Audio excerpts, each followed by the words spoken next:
রাত পোহালেই নির্বাচন, দেশ জুড়ে ভোটের আমেজ আর শেষ মুহূর্তের প্রস্তুতিতে ব্যস্ত নির্বাচন কমিশন। ভোট কেন্দ্র প্রস্তুত থেকে শুরু করে নিরাপত্তা ব্যবস্থার চূড়ান্ত ছক সবকিছুই এখন বাস্তবায়নের শেষ ধাপে।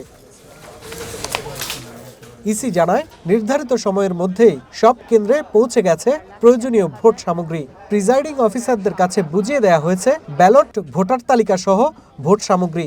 বাকি যে সময়টুকু যেটুকু আছে নির্বাচনকে আগামী 12 তারিখ সকাল 7:30 থেকে শুরু করার জন্যে যে সমস্ত প্রাথমিকভাবে যে সমস্ত পরিকল্পনা ছিল কিছু অ্যাডজাস্টমেন্ট করতে হয়েছে।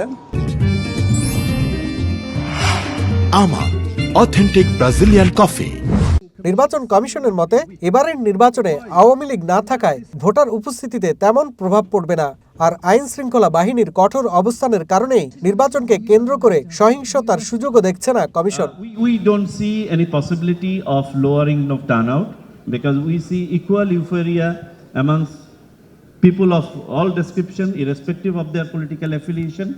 There could be a small number, may not be, and this is the case always, a small number may not show up, but generally speaking most of the people will show up. And mind you, the entity that you are talking about, that entity was not alone. They had other partners with them. All of them are participating in the election. জাতিকে দেয়া অঙ্গীকার অনুযায়ী অবাধ, সুষ্ঠু, শান্তিপূর্ণ ও গ্রহণযোগ্য নির্বাচন করতে কমিশন বদ্ধপরিকর, বলেন সিইসি। কনস্টিটিউশনাল বাধ্যবাধকতা থেকেই কাজ করছি এবং আমরা যে কমিটমেন্ট দিয়েছি সেই কমিটমেন্টকে ফোকাসে রেখেই আমরা কাজ করে যাচ্ছি, যেন আমাদের ভয়ের কোনো কারণ নেই। As we approach the election day, that is tomorrow, I wish to reaffirm the Election Commission's unwavering commitment to delivering a peaceful, credible, and participatory election. Comprehensive security and coordination arrangements are in place with support of law enforcement agencies and the government of Bangladesh.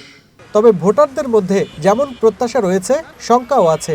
আমি জানি কোনো বাধার সম্মুখীন না হই, যেটা বিগত দিনে হয়েছি। আমি জানি আমার পছন্দের প্রার্থীকে আমি ভোটটা দিতে পারি, এটাই আমার আশা। আমাদের যে কালকে যে নির্বাচনটা যেন সুষ্ঠু এবং সুন্দর হয়, আর জনগণ যাতে তার ভোটটা সুন্দর করে প্রয়োগ করতে পারে। এই যে আমিও যাচ্ছি নরসিংদী মনোহরদী আমার প্রার্থীরে ভোট দেওয়ার জন্য। আল্লাহর রহমতে ভোট কেন্দ্রে যাবো, যে আর যেভাবে ভোট দিছি ওইভাবে ভোট দিতে যাবো। এটা যদি যাই হয় হোক, চাইতেছি যে সকাল সকাল যা ভোটটা দিয়া গাড়ি নিয়ে বাইরে যাবো, যদি কোনো সমস্যা না হয় তাহলে যা। কিন্তু আতঙ্ক তো আছে মনের ভিতরে।